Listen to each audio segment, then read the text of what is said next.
कहानी की शुरुआत एक गांव से होती है जहां बारिश हो रही थी। वहीं एक घर के बाहर एक आदमी दिखाया जाता है जो काफी गंभीर सोच में डूबा था। अंदर जाने पे पता चलता है उस आदमी की वाइफ बच्चे को जन्म देने वाली है।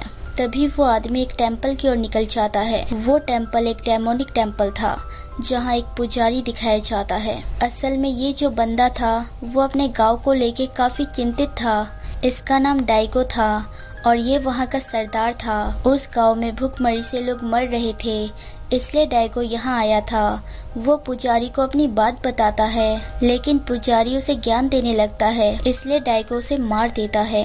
अब वो डेमोनिक शक्तियों से एक डील करता है और बोलता है, अगर आप मेरी जमीन को बचाएंगे और मुझे मुल्क पे राज करने देंगे तो आप जो चाहेंगे मैं वो दे सकता हूँ, जो भी आप चाहें। तभी वहाँ बिजली गिरती है। दूसरी ओर डाइगो की वाइफ दिखाई जाती है जिनका बच्चा हो गया था। तभी वहाँ भी बिजली गिरती है और डाइगो अपने बच्चे को देखने अंदर आता है, जिसे देख वो हैरान था क्योंकि उसकी आंखें, हाथ, पैर, नाक, स्किन कुछ भी नहीं था। ये देख डाइगो हंसने लगता है और बोलता है उन्होंने डील स्वीकार किया।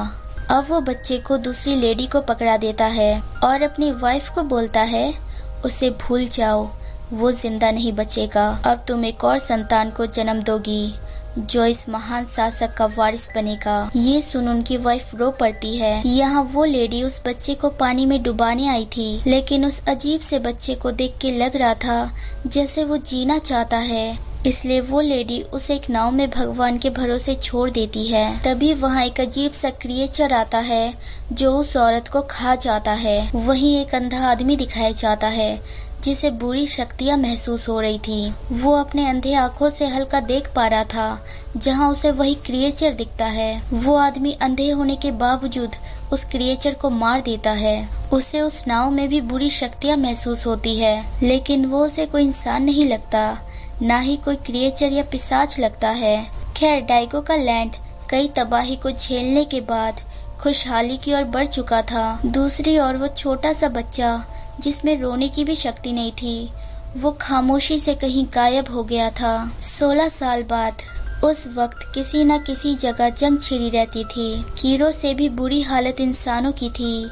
वहीं एक बंदा दिखाया जाता है जो मुर्दों को नकली अंग लगाता था। उसका कहना था इसे फेंकने से अच्छा ही है। दूसरी ओर हमें एक बच्चा दिखाया जाता है जिसका नाम डोडोरू था। वो कुछ कीमती सामान बेच रहा था, जहां हमें पता चलता है वो सब चोरी का सामान था और जिसके यहाँ से उसने चोरी की थी वो लोग भी वहाँ पहुँच जाते हैं। ये देख डोडोरू वहाँ से भाग जाता है और भागते हुए वो उनपे गोबर फेंकता है। अगले सीन में वो एक जगह बैठा था जहाँ उसके पास एक पिल्ला आ जाता है, जिसे डोडोरू बोलता है खाने का जुगाड़ तुम्हें खुद करना चाहिए, मैं तुम्हारी भलाई के लिए बोल रहा हूँ। तभी वहाँ वही मोटा आदमी आ जाता है जो उस पिल्ले को नुकसान पहुँचाने की कोशिश करता है। डोडोरू उस पिल्ले के कारण भाग नहीं पाता और उनसे बहुत पिट जाता है। वो उसे बहुत मारते हैं, यहाँ तक कि उसका सर पानी में डाल के उसे जान से मारने की कोशिश करते हैं। तभी वहाँ एक मिस्टीरियस बंदा आ जाता है जो सामने कुछ देख रहा था। वो मोटा बंदा उसे टोकता है, लेकिन वो आंसर नहीं करता। डोडोरू बोलता है वो कुछ और देख रहा है। तभी हमें पानी से कुछ आते दिखता है जो कचरे के ढेर जैसा था, लेकिन वो कचरा नहीं था। वो क्रिएचर मोटे को अपनी ओर खींच के खा जाता है और बाकी दो का भी काम खत्म कर देता है। लास्ट डोडोरू था जिसे वो क्रिएचर पकड़ता है, लेकिन वो मिस्टीरियस बंदा अपने हाथों को उतार के उसकी वाट लगा देता है। उसके बाद वो अपने हाथ को उठा कर लाता है और उसके हाथों को लगाने में डोडोरू उसकी हेल्प करता है। उस बंदे को ठीक से दिखाई नहीं देता था। तभी उस बंदे को कुछ होने लगता है और उसका मास्क गिर जाता है, जहां उसके फेस पे दूसरा फेस बनने लगता है। ये देख डोडोरू डर जाता है। दूसरी ओर हमें डाइगो दिखता है जो देखता है डेमोनिक टेम्पल पे बिजली गिरी है और वहाँ की मूर्ति के 2 हिस्से हो गए हैं। यहाँ डाइगो की वाइफ दिखाई जाती है जो अपने दूसरे बेटे से बात कर रही थी और आज भी वो उस दिन को याद करके उदास थी जब उसका पहला संतान उससे दूर हुआ था। अब हमें कुछ मरे हुए लोग दिखाए जाते हैं जिनके फेस पे मास्क लगा था। वहीं एक आदमी जो हाइकी मारू का नाम लेता है। यहाँ वो मिस्टीरियस बंदा रोता है और अपने फेस को फील करता है। डोडोरू पूछता है आखिर कौन हो तुम। एपिसोड 2 की स्टार्टिंग वही अंधे बुढ़े से होती है जो रास्ते से ये कहते हुए गुजर रहा था, उस जमाने में सफर का मतलब था जान जोखिम में डालना, सब मौत का खेल हुआ करता था। तभी उसके सामने एक अजीब सा बंदा आ जाता है जो क्रिएचर जैसा दिख रहा था।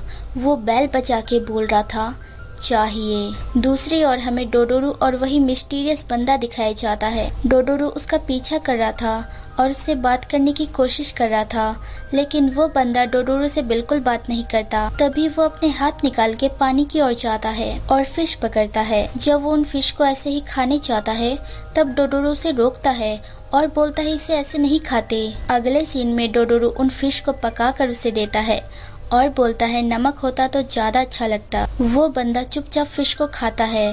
उस बंदे का नाम हाइकीमारू था। वो सुन नहीं सकता था, ना ही देख सकता था, उसे बस कलर दिखते थे।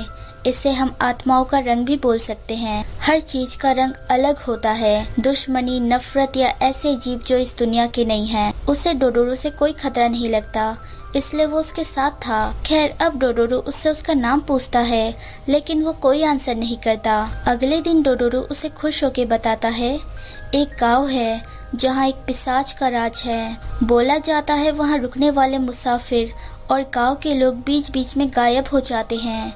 हम लोगों को बचाएंगे और पैसे कमाएंगे। हाकीमारू को जंगल में वही बड़े सर वाला क्रिएचर दिखता है। अब वो लोग उस गांव में पहुंच गए थे, जहां की हालत देख के लग नहीं रहा था कि वहां कोई पिशाच या क्रिएचर का राज होगा। खैर वहां कुछ लोगों से डोडोरू बात करता है और बताता है मेरे भैया पिशाच को एक झटके में मार सकते हैं।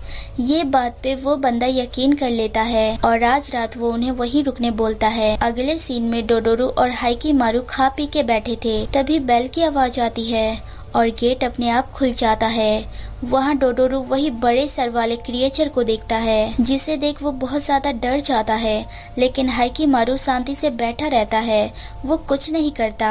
क्रिएचर बोलता है चाहिए और चला जाता है। अंदर से वही बंदा आता है और बोलता है पिशाच था क्या।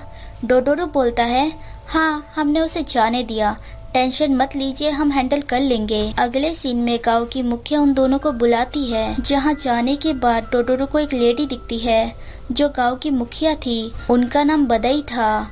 वो बताती है वो चल नहीं सकती। तभी हाइकीमारू उस लेडी को देख के अपने हाथ निकाल के हमला करने चाहता है। डोडोरू से रोकता है और बाहर खड़े लोग भी उसे रोकते हैं। ये सब वो मुखिया ध्यान से देखती है। उन दोनों को वापस गोदाम में फेंक दिया जाता है। डोडोरू हाइकीमारू पे बहुत गुस्सा करता है और बोलता है तुम तो सच में अंधे हो, रात वाले क्रिएचर को मारा नहीं, अच्छी खासी मुखिया को मारने निकल पड़े। वहाँ एक अंधा बुढ़ा भी था जो इस गांव में पिशाच के बारे में सुन के आया था, लेकिन उन लोगों ने उसे भी बंद कर दिया। वो डोडोरू को बताते हैं मैं अंधा हूँ, लेकिन वो देख सकता हूँ जो तुम नहीं देख सकते। तुम मुझे सफेद दिख रहे हो, लेकिन बुरी चीजें मुझे लाल दिखती हैं। डोडोरू को लगता है शायद हाइकीमारू भी वैसा ही है, उसे भी ऐसी ही चीजें दिखती हैं। अचानक वो लोग शांत हो जाते हैं। तभी वहाँ का दिया बुझ जाता है और अंधेरा छा जाता है। वहाँ कोई क्रिएचर था जिसे हाइकीमारू पंगा लेने जाता है और उसे मार देता है। अब वो लोग बाहर आ गए थे, जहाँ हाइकीमारू सीधा मुखिया के रूम में घुस जाता है, जहाँ बुढ़ा आदमी बोलता है वो लेडी मुझे लाल दिख रही है, ये बहुत खतरनाक है। तभी वो मुखिया चेंज हो जाती है और अजीब सी क्रिएचर में बदल जाती है, जिसपे हाइकीमारू हमला करता है। उसके अंदर वो अपने बहुत सारे टेंटिकल घुसा देती है, लेकिन हाइकीमारू उसकी आंख पे हमला करता है। तभी उस गांव का एक आदमी आता है और अपनी मुखिया को वहां से भगा देता है। दरअसल ये वही आदमी था जिसने डोडोरू को आने दिया था। ये यहाँ आने वाले हर मुसाफिर को अपने मुखिया को दे देता था ताकि वो उसे खा ले और उसका गांव सुरक्षित रहे। यहाँ हाइकीमारू उस क्रिएचर पे हमला करता है और उसका सर अलग कर देता है। तभी अंदर से मुखिया निकलती है जो बकवास करती है। इतना टाइम हाइकीमारू के पास नहीं था, वो उसे मार देता है। तभी वहाँ वो बेल बजाने वाला क्रिएचर आता है और अचानक गायब हो जाता है और वहीं पे डोडोरू को खजाना मिलता है। अगले सीन में वो तीनों जा रहे थे, जहाँ डोडोरू हाइकीमारू से माफी मांगता है। यहाँ हाइकीमारू से ध्यान से देखता है और रुक के उसका फेस पकड़ता है, जिसपे डोडोरो से धक्का देता है और बोलता है मैं बच्चा नहीं हूँ। तभी वो जमीन पे कुछ लिखता है जो डोडोरो को समझ नहीं आता, लेकिन वो बुढ़ा आदमी उस लिखावट को हाथ लगाकर बोलता है ये हाइकीमारू लिखा है। ये सुन डोडोरो खुश होता है क्योंकि आखिरकार उसे उसका नाम पता चल गया। यहाँ उस बुढ़े आदमी को याद आ जाता है कि हाइकीमारू वही है जिसे उन्होंने नाव पे देखा था। दूसरी ओर डाई को दिखाया जाता है, जिसे पता चलता है सीमाओं पे हलचल हो रही है। उन्होंने पहरेदारी को बढ़ा दिया है। तभी वो टेम्पल की ओर देख के बोलते हैं मैं चाहता हूँ तुम एक चीज का पता लगाओ। यहाँ टेम्पल की डेमोनिक मूर्ति को दिखाया जाता है जो टूट रही थी। दूसरी ओर हाइकीमारू को कुछ होने लगता है। डोडोरो को समझ नहीं आता क्या हो रहा है। वो बुढ़ा आदमी शांति से चीजों को महसूस कर रहा था। एपिसोड 3 की स्टार्टिंग खून खराबे से होती है। वहीं एक आदमी बचने की कोशिश कर रहा था, लेकिन उसे कोई पकड़ लेता है और घसीटते हुए ले जाता है। असल में वो आदमी वही था जो मुर्दों को नकली हाथ पैर लगाता था। उसका नाम जुकाई था। खैर जुकाई उस आदमी को क्रॉस पे बांधकर उसके चेस्ट पर कील ठोकता है और उसे बेरहमी से मार देता है, ये बोलते हुए जो बगावत करना चाहते हैं उनके लिए यही एक सबक है। तभी वहाँ एक लेडी चिल्लाती हुई आती है, जिसे दूसरा आदमी मार डालता है। ये देख जुकाई सदमे में चला जाता है और ऊपर से पानी में छलांग मार देता है। अब जुकाई की स्टोरी दिखाई जाती है, जहाँ वो काफी मशहूर थे। सारे लोग उनकी काफी तारीफ करते थे और उन्हें भगवान का दर्जा दिया जाता था, क्योंकि वो उन सब की हेल्प करते थे जिनके हाथ पैर नहीं थे। जुकाई के साथ एक लड़का भी रहता था जो उन्हें ऐसी ही हालत में मिला था और अनाथ था। जब जुकाई ने उसकी हेल्प की थी तब से वो उनके साथ ही रहने लगा। उसका नाम कमाने था। अगले सीन में कमाने को एक लेडी अपने बच्चे के साथ दिखती है, जहाँ उस बच्चे के हाथ नहीं थे, इसलिए कमाने उसे जुकाई के पास ले आता है। वो उन्हें देखते हैं और बोलते हैं थोड़ा टाइम लगेगा लेकिन ये ठीक हो जाएगा। अब वो लेडी रिटर्न होते हुए बोलती है जुकाई सर वैसे नहीं है जैसा मैंने सुना है, जिस पे कमाने बोलता है कैसा। अब कमाने जुकाई के सामने आता है जो चुपचाप खड़ा था और इतना ही बोलता है क्या आप राजा शिवा के लिए काम करते थे। ये सुन के जुकाई की आंखें बड़ी हो जाती है और वो फ्लैशबैक में चला जाता है। अब वो बताता है समुद्र में गिरने के बाद मुझे एक विदेशी जहाज ने बचा लिया था। उनके साथ मैं उनके देश जा पहुंचा और वहाँ मैंने नकली हाथ पैर लगाना सीखा। मैंने जो किया उसका पछतावा है मुझे, लेकिन मुझे मर जाना चाहिए था। ये सुन कमाने गुस्से से पागल हो जाता है, क्योंकि उस जंग में कमाने ने अपने डैड को भी खोया था और उसे मारने वाला जुकाई ही था। कमाने उसके पास उसे मारने निकल जाता है और बोलता है तुम ही ने मेरे डैड को मारा है ना। जिस पे जुकाई बोलता है मुझे माफ करो कमाने, मुझे मेरा काम करने दो उस बच्चे के लिए, उसके बाद तुम जो चाहो कर सकते हो। ये सुन कमाने रुक जाता है और अपनी हालत याद करता है जब उसके पैर जुकाई ने लगाए थे।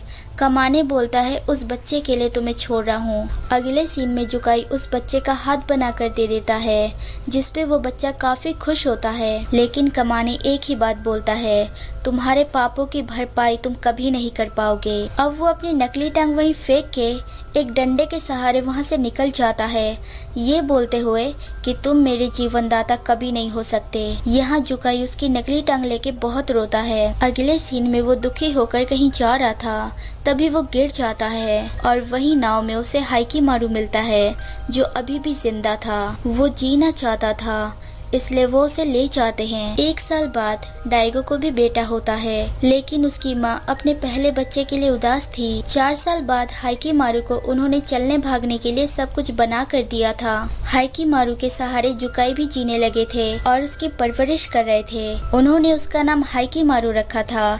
एक दिन हाइकीमारू पे एक क्रिएचर हमला कर देता है, लेकिन जुकाई कुल्हाड़ी से उसे मार देते हैं और हाइकीमारू बच जाता है। रात को वो क्रिएचर हाइकीमारू का पीछा करते हुए घर तक आ गए थे। ये चीज जुकाई देख लेते हैं, इसलिए वो फैसला करते हैं कि वो हाइकीमारू को लड़ना सिखाएंगे। वो उसकी प्रैक्टिस कराते हैं और ऐसे ही करते हुए वो कितने सारे क्रिएचर को मार गिराता है। अब वो बड़ा हो गया था, लेकिन उसे खून से सना देख जुकाई सोच में पड़ जाते हैं, क्योंकि हाइकिमारू किसी को जान से मारने से पहले बिल्कुल भी नहीं सोचता कहीं उन्होंने फिर से कोई गलती तो नहीं कर दी। वो यही सोचते हैं। अगले सीन में हाइकिमारू एक क्रिएचर को मार गिराता है। तभी जुकाई आ जाते हैं, जो पूछते हैं वो ठीक तो है, लेकिन हाइकिमारू को कुछ हो रहा था। अचानक उसके असली पैर बनने लगते हैं। ये देख जुकाई सदमे में था। अगले सीन में हाइकिमारू निकल रहा था, जहाँ जुकाई बोलते हैं मैं नहीं आ सकता तुम्हारे साथ, माफ करना, मैंने तुम्हारे लिए कुछ भी नहीं किया। वो हाइकिमारू को एक थैला टाइप कुछ देते हैं, जो उसके साथ ही उन्हें मिला था। अब हाइकिमारू उन्हें देखता है और टच करता है।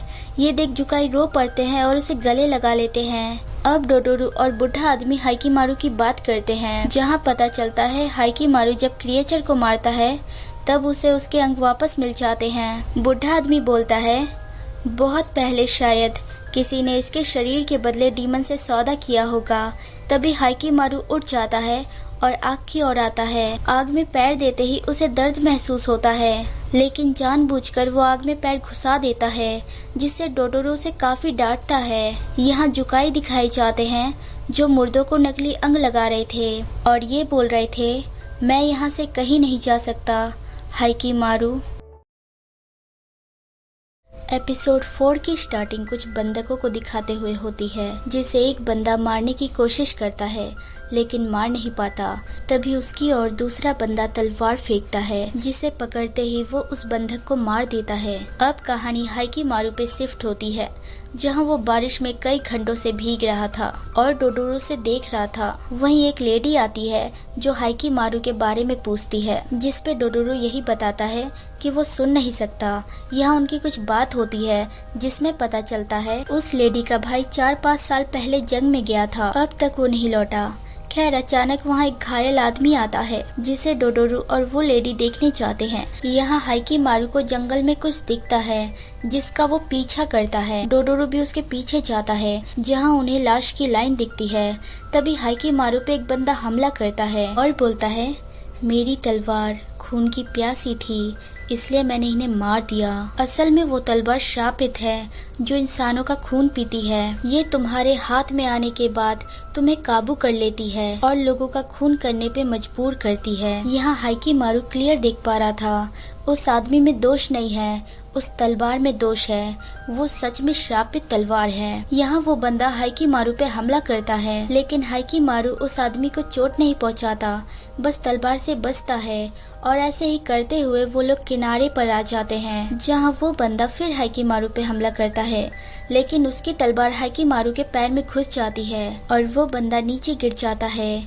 साथ में हाइकिमारू की नकली टांग उस तलवार के साथ नीचे गिर जाती है। तभी डोडोरू उसे देखने वहाँ आता है, जहाँ वो देखता है हाइकिमारू की टांग नहीं है। वो उसे लेने नीचे की ओर जाता है, वहीं उसे तलवार के साथ नकली टांग मिल जाती है। डोडोरू उस तलवार को पकड़ता है और अचानक उसे कुछ होता है। यहाँ वो लेडी उन दोनों लड़कों को खोजते हुए जंगल में आती है, जहाँ उसे वो आदमी मिलता है जो असल में उसका भाई था।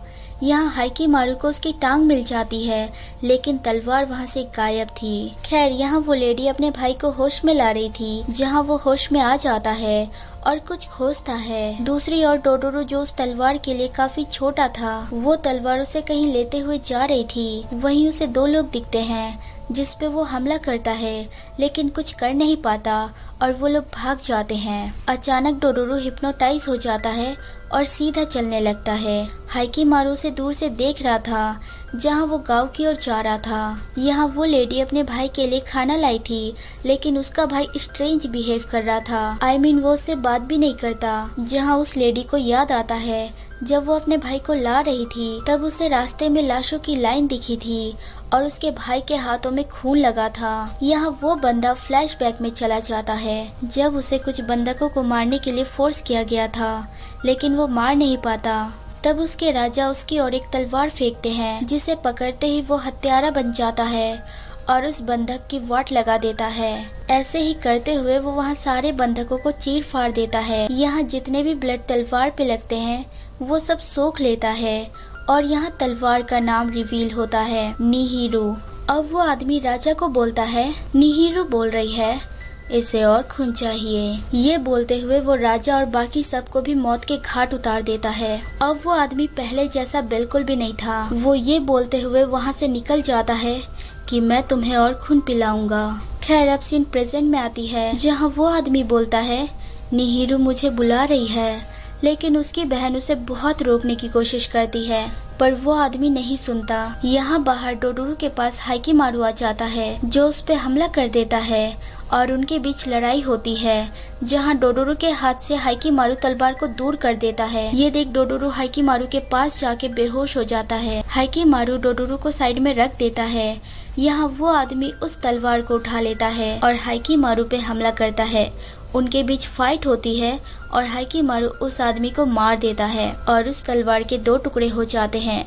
वहाँ उसकी सिस्टर भी आ जाती है और अपने भाई को देख रोती है। तभी हाइकीमारू को फिर से कुछ होने लगता है और उसके नकली कान गिर जाते हैं। उसकी जगह असली कान आ जाते हैं। यहाँ डाइगो दिखाया जाता है, जो उस बुढ़ी औरत को खोज रहा था, जो पहले एपिसोड में हाइकीमारू को पानी में डुबाने गई थी। उसे ये लगता है कि वो औरत हाइकीमारू को मारी नहीं है बल्कि लेके भाग गई है, पर डाइगो के आदमी उस औरत को नहीं खोज पाते। एपिसोड 5 की स्टार्टिंग वहीं से होती है, जहां हाइकीमारू को हल्की हल्की आवाजें सुनाई दे रही थी। ये उसका फर्स्ट टाइम था, इसलिए वो बहुत ज्यादा परेशान हो जाता है, जिसपे डोडोरू उसके सर पे कपड़ा बांध देता है ताकि इन सब आवाजों से वो डिस्टर्ब ना हो। तभी एक क्रिएचर उन पे हमला करता है, जिसे हाइकीमारू मारने की कोशिश करता है, लेकिन मार नहीं पाता।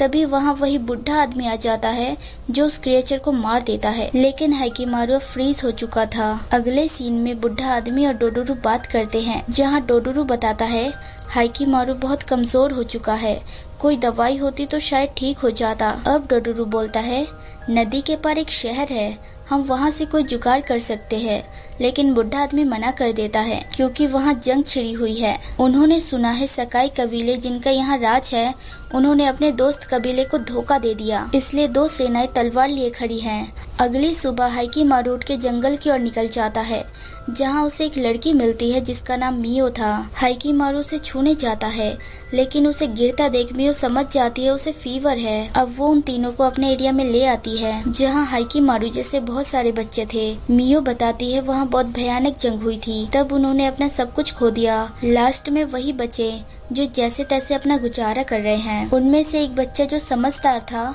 वो उन सबको बाहर कर देता है और मियो को बोलता है तुम सोई नहीं, मैंने नाश्ता रेडी कर दिया है, खा के सो जाओ। मियो ये बोलती हुई चली जाती है कि तुम्हारा ख्याल टेकेबो रख लेगा। यहाँ टेकेबो उनके लिए खाने को मंगवाता है। अगले सीन में डोडोरू टेकेबो से बात करने जाता है, जहाँ वो बताता है मियो रात भर काम करती है, इसलिए मैंने उसे सोने बोला। दरअसल जंग कभी भी शुरू हो सकती है, इसलिए वो सकाई सेना की खातिरदारी करनी चाहती है, जिस वजह से उन्हें पैसे और कुछ खाने को मिल पाता है। डोडोरू देखता है वो बुढ़ा आदमी निकल रहा है, जिस पे वो टोकता है। वो बोलते हैं मैं लड़ाई से बचने का रास्ता खोजने जा रहा हूँ, अगर मैं ना लौटा तो समझ जाना मुझे रास्ता मिल गया। यहाँ हमें डाइगो दिखाया जाता है, जो सकाई सेना की बात कर रहा था। वो कोई हरकत नहीं कर रहे, ऐसा ही चलता रहा तो हमें उन्हें राशन भेजना पड़ेगा। लेकिन डाइगो के खेत दोबारा बर्बाद हो रहे थे, क्योंकि वहाँ बारिश का कोई नामो निशान नहीं था। उनकी वाइफ आकर बोलती है महाराज सकाई के साथ ये मुसीबत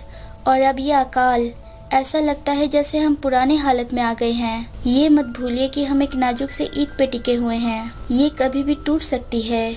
उनकी बात सुन के डाइगो गुस्से से निकल जाता है और उनका बेटा पीछे से सब सुनता रहता है। यहाँ मियो हाइकीमारू के पास आती है और अभी भी उसे फीवर था, जहाँ वो बोलती है मैं लौटते हुए महाराज सकाई सेना से दवाई ले आऊंगी, उनके पास जरूर होगा।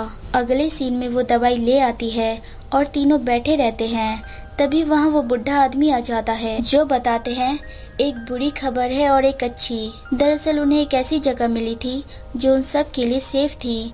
जंग शुरू हुई भी तो वो लोग वहाँ सेफ रहेंगे, लेकिन वहाँ किसी का राज है, एक क्रिएचर जो बहुत खतरनाक है। ये सुन हाइकीमारू निकल जाता है और वो बुढ़ा आदमी भी। डोडोरू वहीं रहता है और वो बुढ़े आदमी से बोलता है हाइकीमारू का ख्याल रखना। यहाँ मियो बोलती है अब मुझे दुश्मन की टीम के पास भी जाना होगा काम करने के लिए, क्योंकि जिस जंग ने हमसे सब कुछ छीना है हमें वापस लेना होगा। टेकेबू मना करता है लेकिन वो सुनती नहीं, इसलिए डोडोरो फैसला करता है कि वो भी मियो के साथ जाएगा।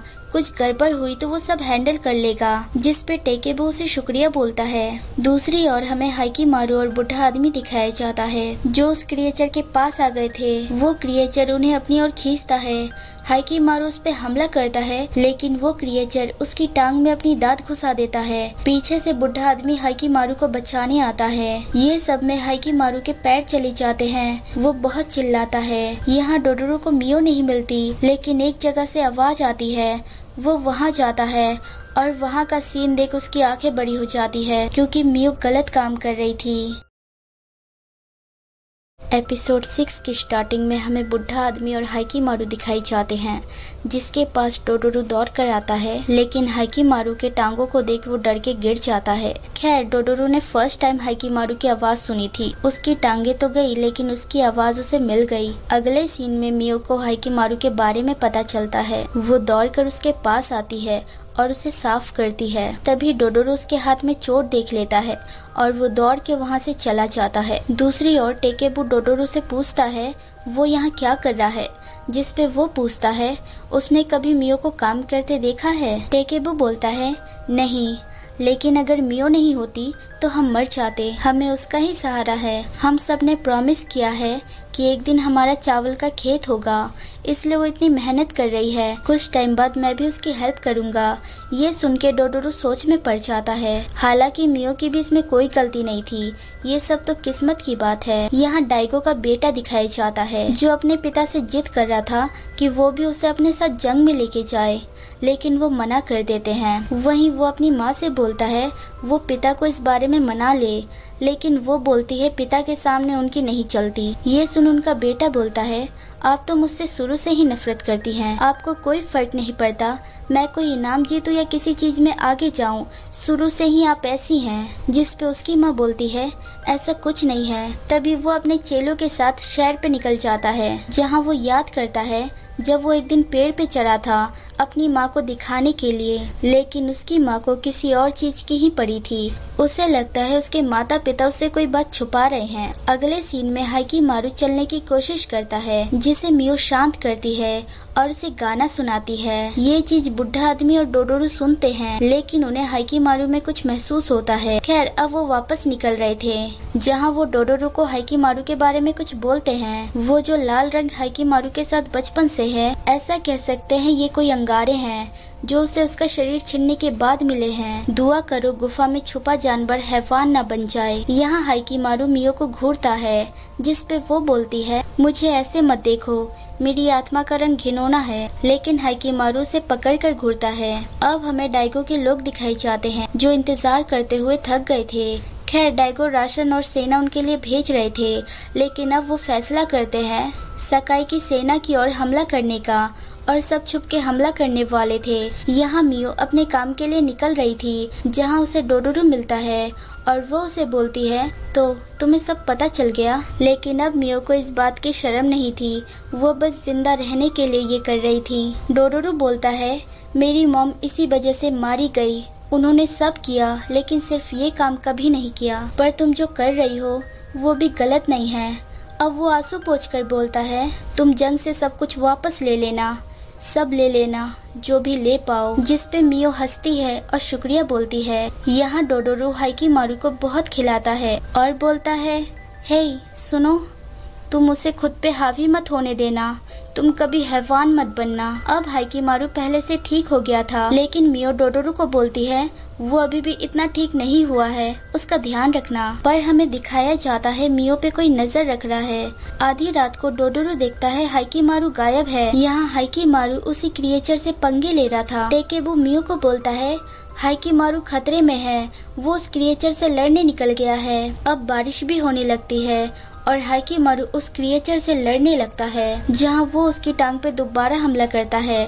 लेकिन इस बार हाइकीमारू उस क्रिएचर को बीच से काट देता है और बारिश वापस रुक जाती है। यहाँ डेमोनिक टेम्पल की एक और मूर्ति के आधे हिस्से हो जाते हैं। हाइकीमारू को वापस उसकी टांग मिल जाती है। तभी वो देखते हैं उनके एरिया में आग लगी है। डोडोरू दौड़ के वहाँ जाता है, जहाँ का सीन देख उसकी आत्मा दहल जाती है, क्योंकि वहाँ कुछ लोग थे जो उन बच्चों को मार रहे थे और टेकेबू और मियो को मार चुके थे। वो आदमी बोलता है, ये लड़की हमारे पास काम करने आती है, लेकिन इसे ही हमने सकाई सेना के पास जाते देखा है और समझ गए कि ये एक जासूस है। क्या तू भी इससे मिला हुआ है?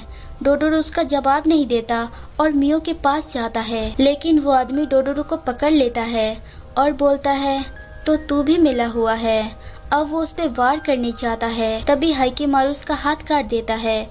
वो लोग उसे घेर लेते हैं। डोडोरू मियो से बात करने की कोशिश करता है, जहाँ मियो वही गाना गुनगुनाती है और हाइकीमारू की आंखें बड़ी हो जाती है। वो मियो के साथ बिताए हुए हर पल याद करता है और बहुत तेज चिल्लाता है। हाइकीमारू उन सारे बंदों को चीर फाड़ देता है और डोडोरू से ध्यान से देखता है, जहाँ उसे यही बात याद आती है, उसे हैवान मत बनने देना। हाइकीमारू लास्ट वाले बंदे को मारने चाहता है, लेकिन डोडोरू उसे रोक देता है और बोलता है, देखो मियो ये लेने में कामयाब हुई, चावल के दाने, जैसा उसने सबसे प्रॉमिस किया था। हाइकीमारू मियो को गले लगाता है और फर्स्ट टाइम उसका नाम लेता है। अगले सीन में वो उन्हें दफना देते हैं और डोडोरू हाइकीमारू को वो थैला पकड़ा देता है। अब दोनों उदास होकर वहाँ से निकल जाते हैं। So hey everyone, thanks for watching. अगर मेरी वीडियोस जरा सी भी अच्छी लगे तो लाइक, शेयर, सब्सक्राइब कर देना और बेल आइकन जरूर दबा देना, ताकि आप तक नोटिफिकेशन आती रहे। Take care, bye.